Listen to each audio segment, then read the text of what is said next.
It is late at night. A young boy is walking home after soccer practice. The streets are mostly empty, just a few scattered cars passing by, their headlights sweeping across the dark pavement.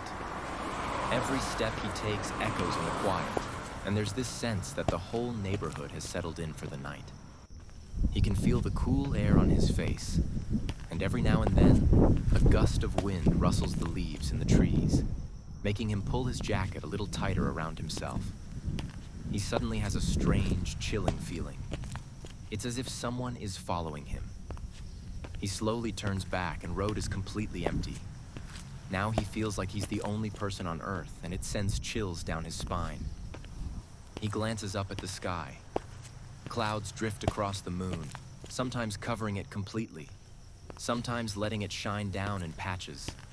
The shifting shadows on the sidewalk make everything feel just a little bit off, like the world is holding its breath. He tries to focus on the familiar. His house at the end of the block, the porch light left on for him, the faint glow in the windows. When he finally reaches his house, he stands on the doorstep for a moment, just listening. Inside, he can hear the sounds of his family. His mother's voice, a burst of laughter from his younger sibling, the clatter of dishes being put away. There's a comfort to it, a reminder that he's home. He lets out a breath he didn't realize he was holding and steps inside. His mother looks up as he walks in. "Why are you so late?" she asks, concern in her voice. He shrugs, saying practice ran long. His father gives him a look and tells him to wash up and join them for dinner. The boy drops his bag by the stairs and heads to the table. The meal is warm and familiar. They talk about their days, complain about little things, laugh at inside jokes. For a while, everything feels perfectly normal, and he almost forgets how unsettled he felt outside. After dinner, he climbs the stairs to his room. The house is quieter now. The only sounds are the ticking of the hallway clock and the faint creak of the floorboards under his feet. He closes his bedroom door, changes into his pajamas, and stands by the window for a moment, looking out at the street below. The neighborhood looks peaceful. Houses lined up in rows, porch lights switched off. There's no cars rolling by. He's about to turn away when something catches his eye. At first, it's just a flicker of movement, but then he sees it. A figure standing across the street, right in front of the house opposite his. At first, he thinks there's someone on the sidewalk, but the person isn't moving, just standing there, almost as if they're waiting for something. And then he notices it. A single glowing red eye staring straight at him. It's not a trick of the light. It's not a reflection. It's real, and it's looking right at him.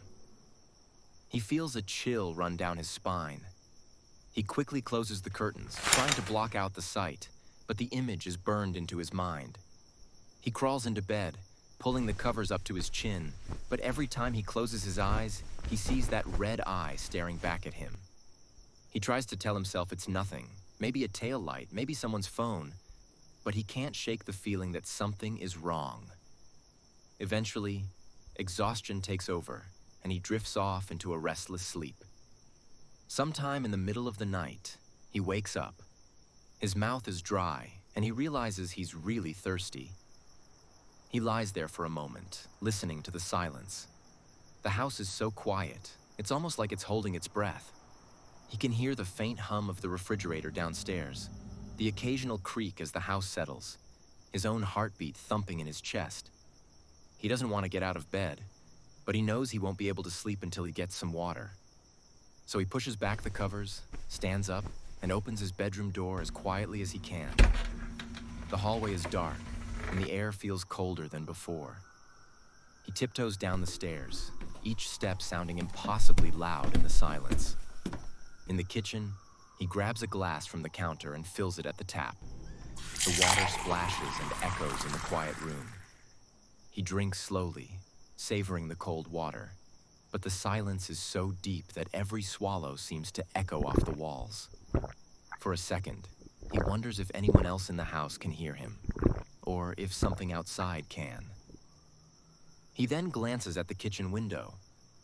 At first, there's nothing but darkness. Then a faint red glow flickers outside.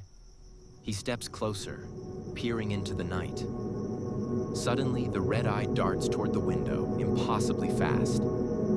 He jumps back, dropping the glass, which shatters on the floor. His heart is pounding now. He glances at the broken glass on the floor for a second, before looking back at the window. Strangely, when he looks again, the red eye is gone. He stands there for a moment, frozen. The kitchen feels colder, and he can't shake the feeling that something was just there, watching him.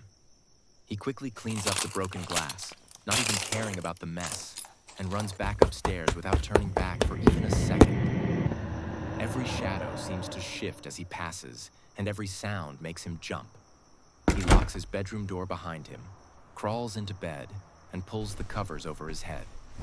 His heart is still racing, and he tries to calm himself down, telling himself it was just a trick of the light, just his imagination. But it takes a long time for sleep to come, and even then, it's not restful.